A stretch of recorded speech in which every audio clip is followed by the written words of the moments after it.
Welcome in to the Rockies Insider. I am your Rockies Insider, Patrick Lyons, talking about the 2025 MLB Draft. Colorado Rockies sitting pretty with pick number 4. They were hoping number 1, certainly going into that draft lottery, as they had the best odds to get the first overall pick. Alas, they'll get number 4, and there still could be a ton of really great talent available to them at that 4th spot. I'm going to preview the Royals series coming up Tuesday, Wednesday, and Thursday in Kansas City. There's a prospect down in Low A Fresno, a shortstop prospect that is definitely rising in the ranks in the Rockies farm system. Had a huge week, an eye-popping week for statistics in just 6 games.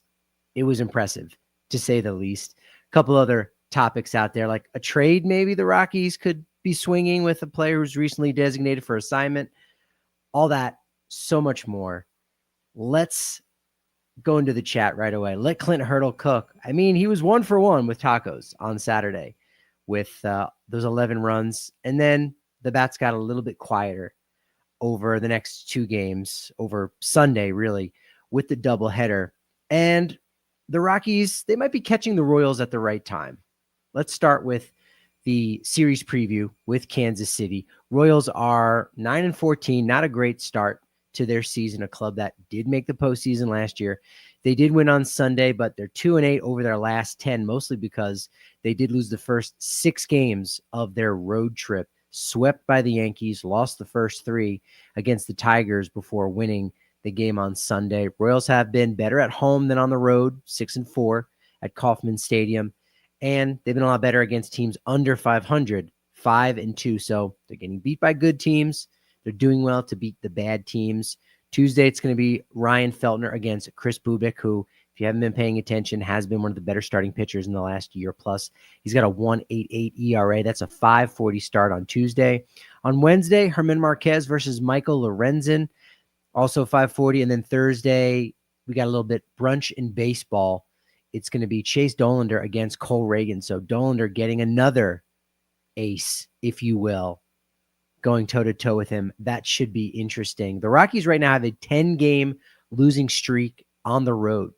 Remember, they won the 2nd game of the season in Tampa Bay. They got swept in Philly, got swept in San Diego, got swept against the Dodgers. This is their 8th time in franchise history, losing 10 in a row on the road. Their first time losing that many since September of 2023. They have lost more than 10 road games in a row only once in franchise history. That was a 13-game road losing streak back in 2008.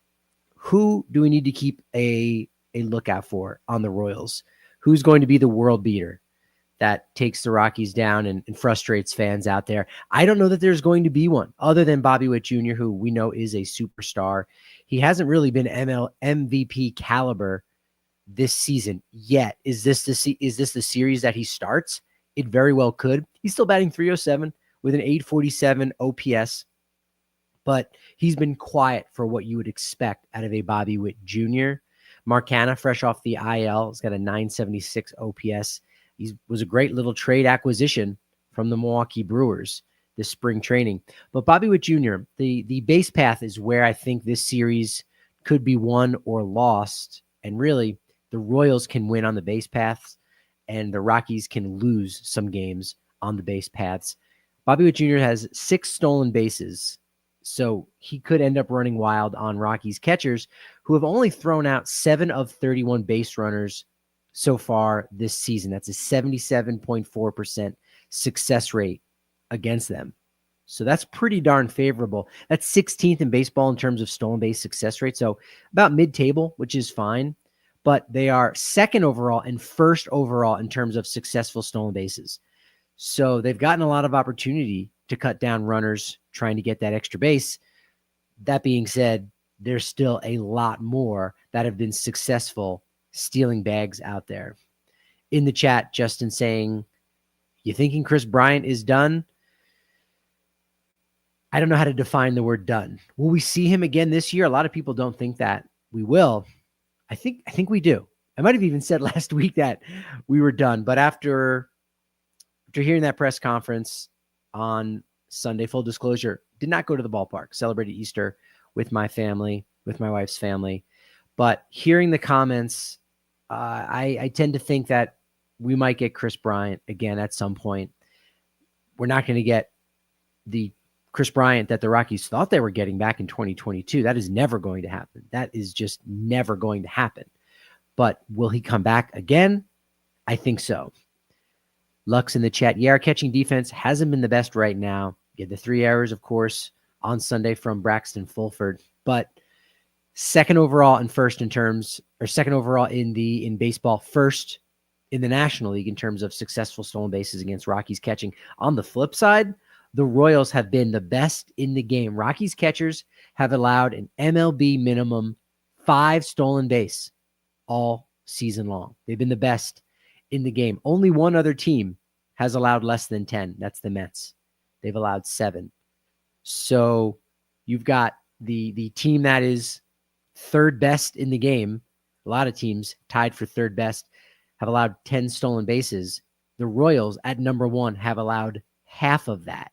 So Salvador Perez, Freddie Fermin, those guys are great behind the plate. So that's going to make winning close games for Colorado incredibly tough. You got to steal a base to get a runner in scoring position.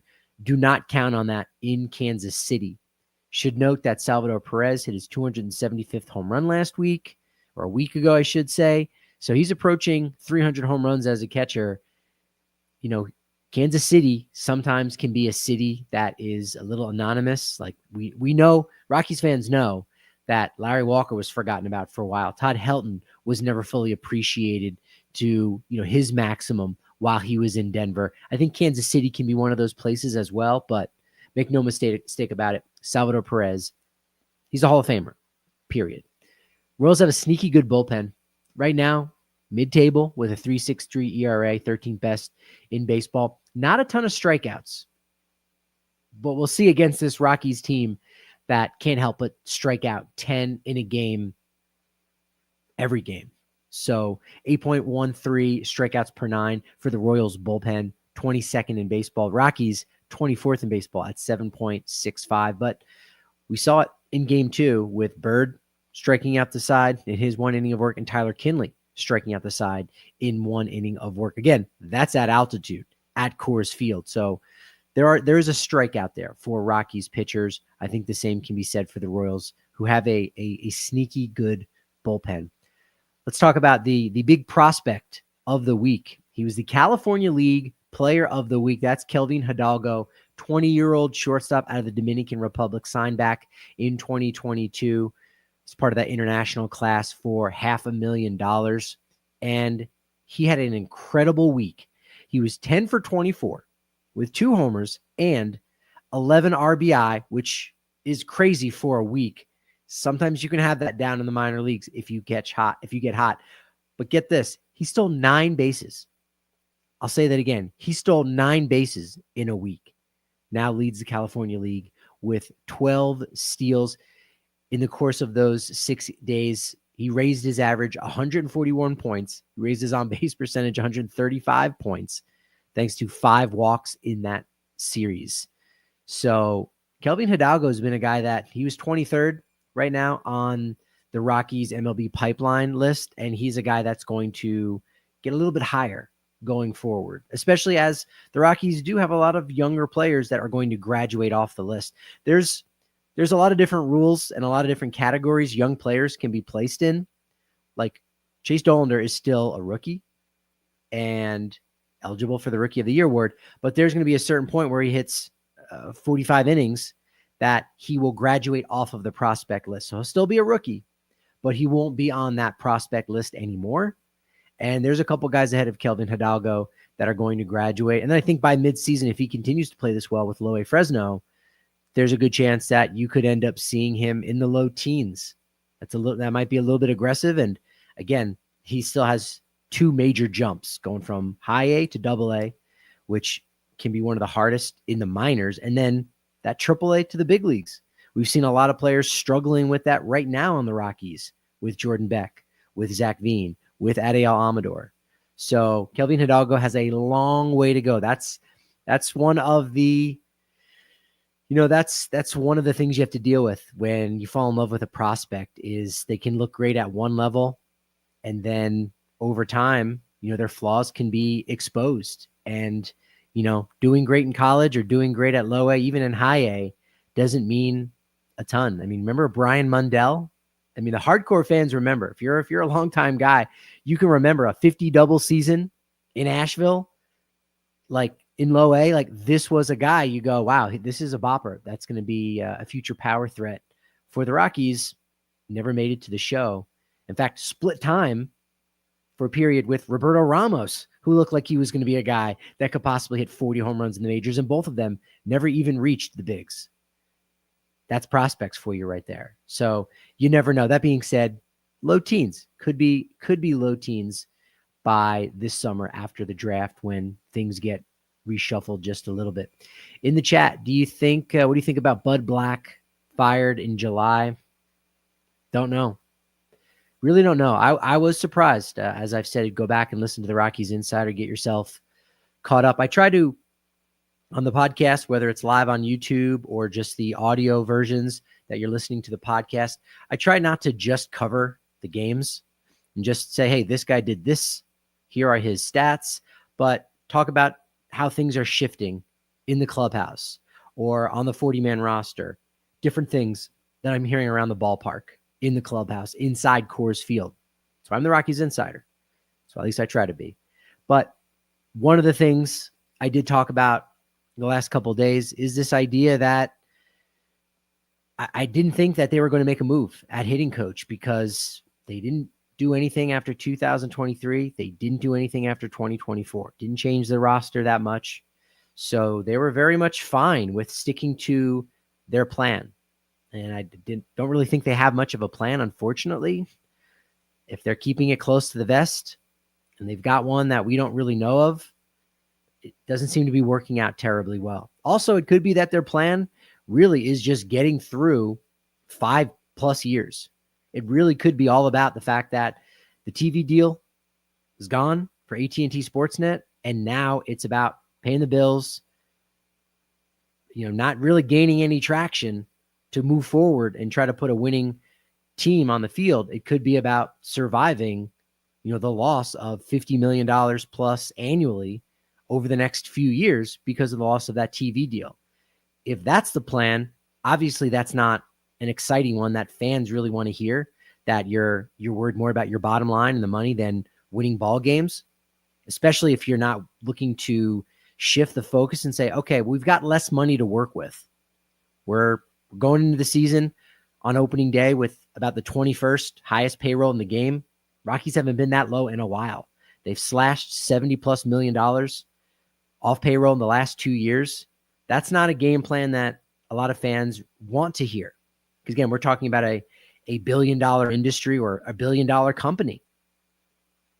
But you can still cut payroll. You can still be frugal and try to win more games. You can still be frugal and make sure you're employing a lot of cutting edge technology. Some folks from Ivy League schools, I hate to say it, but look, those are the guys that are getting hired. Those are the folks getting hired in front offices all around baseball, and poaching from some of the best organizations in MLB. Look at what teams like Cleveland have been able to do on a shoestring budget, and Tampa Bay and Milwaukee. It's not on a shoestring budget, but the Dodgers have been really successful. And it's not just because they've got money. It's because they've spent their money well. And so I wrote about this for justbaseball.com. Article did come out. Some of my thoughts, or really some of my analysis about going with Clint Hurdle and going away from Hensley Mullins, and what are some intermediate term changes that could be made to right the course of this ship. What are some long-term changes? And of course, that would be new manager, that would be a new general manager, and not even just a new GM, but going outside the organization to do that, which then means you're talking another 4 or 5 year rebuild. You're basically restarting your rebuild with somebody new, getting their own people in at Denver, in at 20th and Blake, and redoing the whole thing. So go check that article out over justbaseball.com. So I was surprised that they made any change. So I would still be surprised if they do end up making a move and throwing Buddy under the bus at least just a little bit, because he's been a good company man. He's got the most wins in franchise history. It seems like the writing might be on the wall. Of course, when you look at the hiring of Clint Hurdle, like, oh, there's the suitable replacement right there, because you would be putting Mike Redmond in a tough spot to get rid of his guy, the guy that brought him in, and then, immediately take over. I don't know exactly what they're going to do. Could it be Clint Hurdle for next year? Sure. Bud Black did not assemble this 40-man roster. He didn't draft and develop a lot of the players that were taken in 2019, 2020, 2021 that are now a part of this team. He didn't develop them down in the minors, didn't work with them down there. So this isn't entirely Bud Black's fault. I would honestly say that if you're looking at the entirety of the Colorado Rockies and say, man, this could be their third 100 loss season, man, they could lose 110 games in 2025.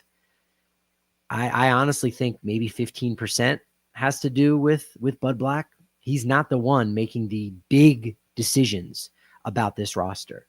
He might have a voice. He might have a louder voice than other managers do in other organizations. But there are plenty of other managers that have a loud voice that don't get heard. They don't get listened to. They're ignored. Or rather, at a certain point, they just stop trying to have a loud voice because they realize, well, look, I don't deal with player acquisitions and drafting and developing. And Buddy has nothing to do with drafting and developing. Absolutely nothing. No manager does. But that being said, the decision makers on this team, and Bud Black is only the decision maker on the field. And he's not even making all of those decisions. He's making it with his entire coaching staff. So I don't know what to expect this year, this summer. This summer is maybe a less likely time to make a managerial change because, the Rockies are going to, they might continue to play like they are right now. They might continue to be struggling. I don't think they'll be on a 120 plus loss pace like they are right now. And I think with the weather being better, more people showing up to Coors Field, having a good time, we'll kind of, we'll get back into that groove of this is just the Rockies. This is how they do business. And it won't feel like, man, something's got to happen. Felt like that last week, and something actually did happen. So that was a change, to say the least. Philip in the chat. Hey, Patrick, I think what is stunning is our approach at the plate is not conducive to Coors Field. Seems like we don't even know what plays in our home ballpark. Contact hitting, speed, might even throw in defense because the defense has been pretty rough so far this year. I think that will, level out. I think the defense was pretty bad at the beginning of last year as well. And then, boom, you still get the 3 Gold Glove finalists. Maybe Tolia was fourth. He was just on the outside looking in. So I think that will settle. But yeah, there's just a fundamental approach that the organization, needs to work on in a lot of different areas. And obviously that approach at the plate is one of those big things that they do need to figure out. And also you got to get the right personnel to be able to do that. And by personnel, I mean players on the roster. And they might not have that right now. And that's part of something that GM Bill Schmidt needs to work on with the staff and say, hey, can you give me these kind of guys rather than just, this guy's a great talent. We liked him back when he was coming out of high school or college and we almost drafted him, but we missed because we were 3 picks down the line. No, let's try to find players that fit in a little bit more with that ethos of making contact, having some speed, taking advantage like that. One more in the chat. I'm going to be honest, Patrick. I think a lot more fans will stop showing up. Every game I have been to, I've heard even the casual Denver sports fan talking about how bad Momford is.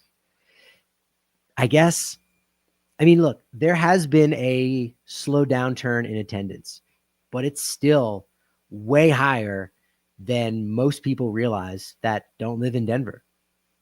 Look at there are teams that are going to go to the postseason this year that won't have as good of attendance as the Colorado Rockies. So while it continues to take a dip and the Rockies continue to have tons of really great deals and incentives for you to buy tickets and show up at Coors Field, and so that means they're making less money, they're still all right. look, Denver's a great city, period. Stop. I'm not sure how many other cities in the U.S. are better cities, or maybe I'll say more affordable cities are a destination for people to go, hey, you know what? I just want to get away. Never been to Denver, or I love Denver. I'm going to go see a Rockies game. Boom. That right there is going to fill a place of a Denver sports fan. That's a shame, right? Because the Denver sports fan is losing out. And the team in and of itself is losing out because they're not necessarily getting any better. Usually, if you're bad, people don't show up. And then the team has to figure out, damn, we got to get better. We have to. We got to do something, different. Rockies aren't doing things different because the attendance is still fine. So they don't have to change how they operate. You've got visiting fans coming in. They continue to do that. Maybe if the economy continues to take a downturn and people just are saving their money more in general, yeah, we might start to see attendance dip down. But that really doesn't have quite as much to do with the Rockies as it does just the financial situation. So, again, usually there's a cause and effect that takes place. But, I said it 5 years ago when the writing was on the wall that the Rockies were about to be pretty bad.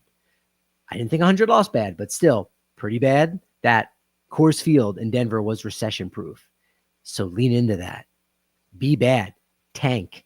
Intentionally be bad so that you can then be that much better in a couple years when you have all your best players coming together at the exact same time. That's how you win. Instead, as they've gone about things, their record looks like they're tanking, and yet they're actually putting their best foot forward. I do want to talk about the 2025 MLB Draft. Two other things on the docket is Tristan McKenzie, designated for assignment by the Cleveland Guardians. 27-year-old, has a career 4.07 ERA. It's about 11 right now in 4 relief outings. Lost his spot in the rotation. His ERA was 3.98 before this season. And he's not going to be that expensive. 1.95, prorated for the remainder of the season. Still has 2 more years of club control. So he checks off those boxes that the Rockies typically like, those players that can still be around for a couple more seasons. Let's not forget McKenzie is a dude that in the 2022 American League Division Series, through 6 shutout innings, 2 hit baseball against the Tampa Bay Rays, struck out 8 in that contest. So this is a guy I think that still has a lot of upside. Is he more likely to unlock that upside with another team? 100%. But the Rockies, with the relationship that they have, the relationship that Bill Schmidt has with Cleveland, swinging a deal with them the last 3 years, all Bill Schmidt has to do is pick up the phone and say, all right, who do you want? And then the Rockies will have to decide, yeah, okay, we'll pay that, because maybe Kyle Freeland needs to go on the IL with the blood blisters on his left middle finger. What's going on with Germán Marquez? Is he pitching through something right now? Obviously, with what happened last week in his start against the Dodgers, not being able to finish the first inning, that was problematic. That was troubling. Is he going through something? We don't know. Senzatella, again, we've discussed that this is both Senzatella and Marquez's first full season back from Tommy John surgery. So, how cautious do you have to be with those guys, and how much are they going to be feeling taxed more than the average starting pitcher? So you need more starting pitching depth, because right now it's pretty much Tanner Gordon and Anthony Molina. Carson Palmquist is waiting down there. You don't have enough starting pitching right now. We don't know what's going to go on with Austin Gomber. He might not be back until June. So you know what? Pick up that phone, see what's what with Tristan McKenzie.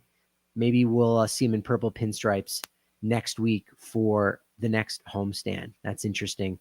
Also in the chat, would the Rockies be at the top of the waiver wire right now due to the record? Yes.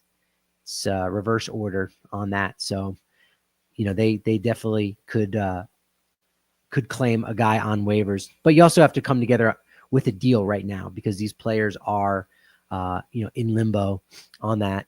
Other players that are in DFA limbo, I mean, there's a couple. I don't know how interested the Rockies would be. Eddie Rosario, was designated for assignment by the Dodgers with Shohei Ohtani coming back from the paternity list, but I think you've got enough outfielders right now, or at least enough that you don't want to block any more. Like, give Yankiel Fernandez a chance at some point here. You got a utility infielder in Greg Kissinger. He's in limbo with the Diamondbacks. Nicky Lopez, he opted for free agency. So if you need another utility guy and you decide, you know what, Nicky Lopez is a better option than Aaron Schunk, you've got that move. Michael Fulmer is now a free agent after Boston designated him for assignment, former Rookie of the Year that, again, you might be able to get some innings out of if you don't feel comfortable getting those innings from your young pitchers in the rotation. We'll wait and see what happens. But 2025 MLB draft, we've got the mock-ups. We've got the mock drafts going out there, and the Rockies have the 4th overall pick, which right now it doesn't feel like there is a clear 1-1.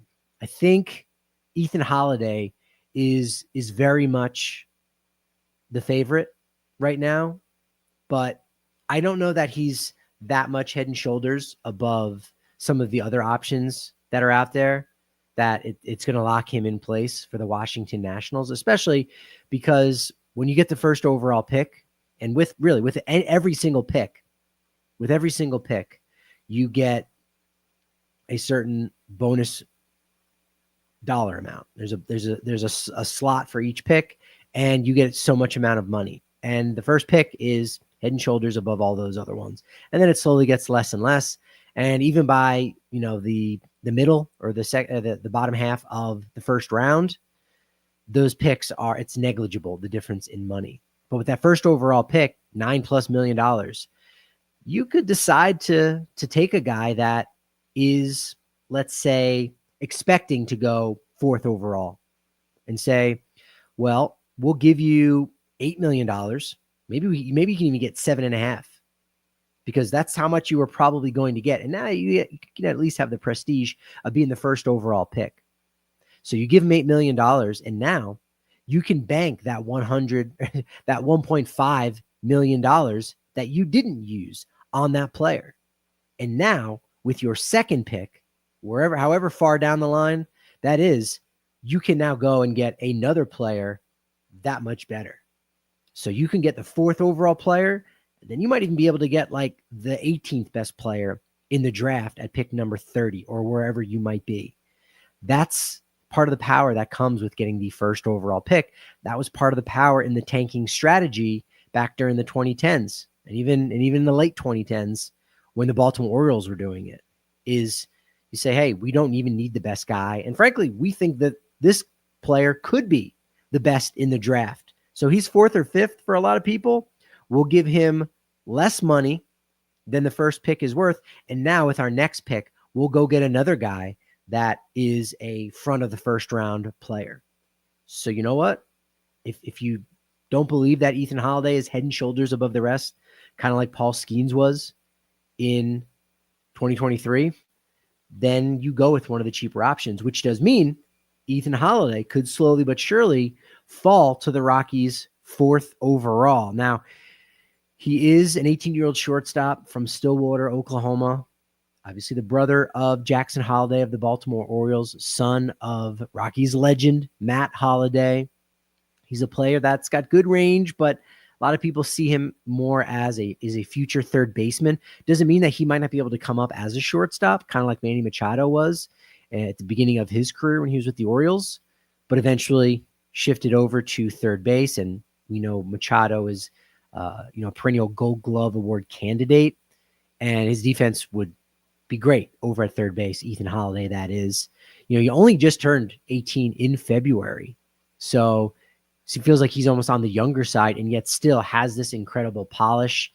He's a player that could need a little bit more seasoning in the minor leagues than Jackson, who moved super quick, but he's got way more power than Jackson.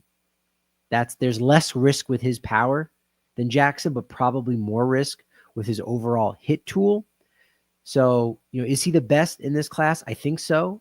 But man, a lot can still happen over the next 6 weeks that could shift this draft. I mean, let's not forget, Chase Dollander was a guy that going into, 2023 was thought of as the 1st overall pick, even after first couple starts, and yet he ends up falling to the Rockies at pick number 9. Speaking of the University of Tennessee and speaking of starting pitchers, Liam Doyle has been one of those names that for me he might be a little bit higher on some people's draft board than mine. He'll be 21 years old on draft day, plus splitter, which I think could play at Coors Field. Has an average slider, but I think I have my concern because he's already been knocked around a couple times already this spring, and I'd like him more later on in the top 10 picks than at 4. But the Rockies like their guys from Knoxville, Tennessee. They like their volunteers players. They already got Jordan Beck, Seth Halverson, and Chase Dollander there at the big league level. So, I don't know how much you want to read into that and say, oh, well, they must love Liam Doyle because he goes to the University of Tennessee.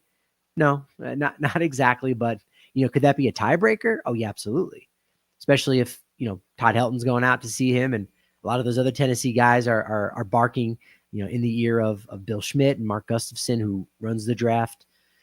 We'll see what happens that. But for me, and again, I don't know what's going to happen with the first 3 picks, but for me, the guy that I like, the guy that's the thumbnail, the guy that I'm shouting hey at, hey Arnold, Jamie Arnold, lefty, another lefty, a lot of really good left-handed starting pitching in this draft. He is a guy that has sort of a 3/4 slot, a lot of Chris Sale comparisons, but I think his unique look would play really well at Coors Field. He's a dude who throws strikes, so you don't have that issue. He's got a plus slider already, and frankly, he's just the best in the class. He's a guy that might not have the ceiling of Liam Doyle, but he definitely has a higher floor. So sure, is he a safer pick? Yeah, but he's not. I don't think you are, settling with Jamie Arnold in any means. And for Colorado right now, they may need to focus more on the floor because their success rate with guys that have a certain high ceiling has been really bad. And sure, that might be a defeatist attitude to have. And, even for a team that is doing badly, doing poorly, you might say, man, you don't want to think like that. Okay, sure. Thinking like that might be bad, but operating like that, I don't think is. And there's a difference between those two. You don't want to have that self-doubt, but yet at the same time, if you need to make what's the best decision for your organization and for a situation, and if that is maybe settling, that's the best situation, right? That's the best choice for what you've got going on. In the chat, I've seen outlets like Fangraphs say Holliday isn't top 3. I have seen some people with those concerns as well. He continues, I think if he's there, you take him, but if not, you got to go Arnold or Doyle. Hopefully those 3 don't go 1, 2, and 3. Yeah, right. That's the thing right there is those 3 players. You'd be happy with any of those 3.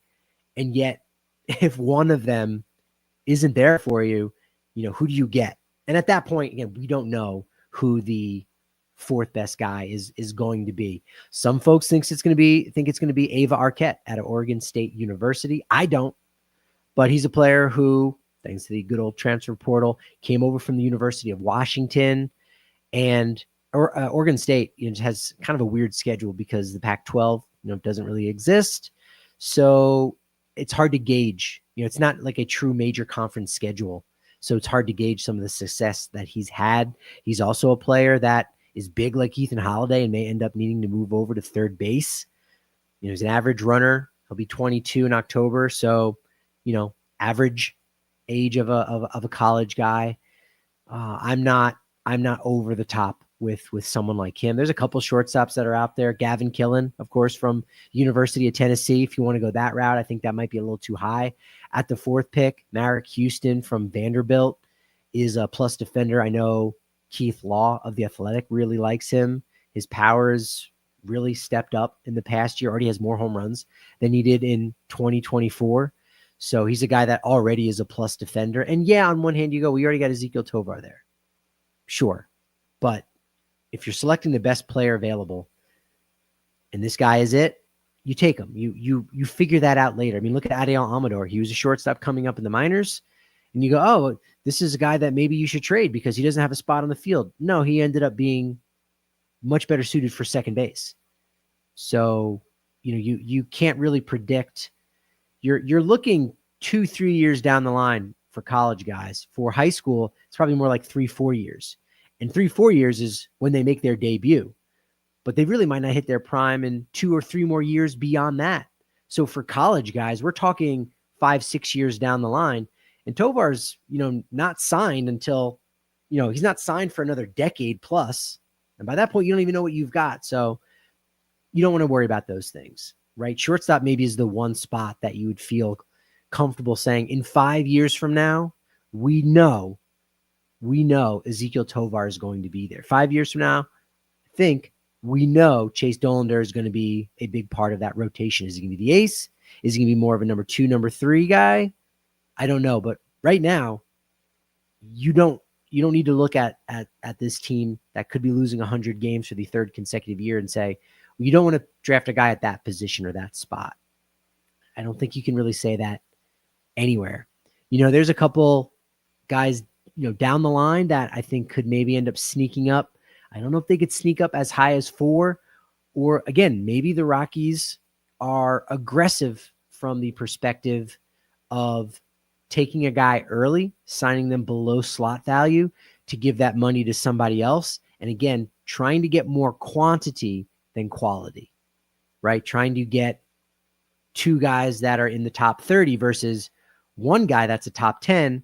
And then your second pick is, say, the 40th best player in the draft. Some teams like that. They'll take the 10th pick and the 40th pick versus having 2 top 30 picks or 2 top 25 picks, whatever the math is you want to work on that. But Cade Anderson is an interesting lefty out of LSU who has a great changeup. I think that would be fantastic in Denver. Kyson Witherspoon, I've got my doubts about him. 4 is definitely way too high, but he is somebody in this draft that I'm interested in with his 5 pitches and a guy that isn't really damaged goods. Cade Anderson had Tommy John surgery, so he's got 1 out of the way, whereas Kyson Witherspoon, he has got less experience that gets you concerned, but he's less damaged goods. Zach Root, I like, not at 4. He just doesn't generate enough swing and miss for my taste. Does have a plus changeup, which is good. Utilizes the off speed a lot, but I don't think he misses enough bats, and the Rockies need more of that right now.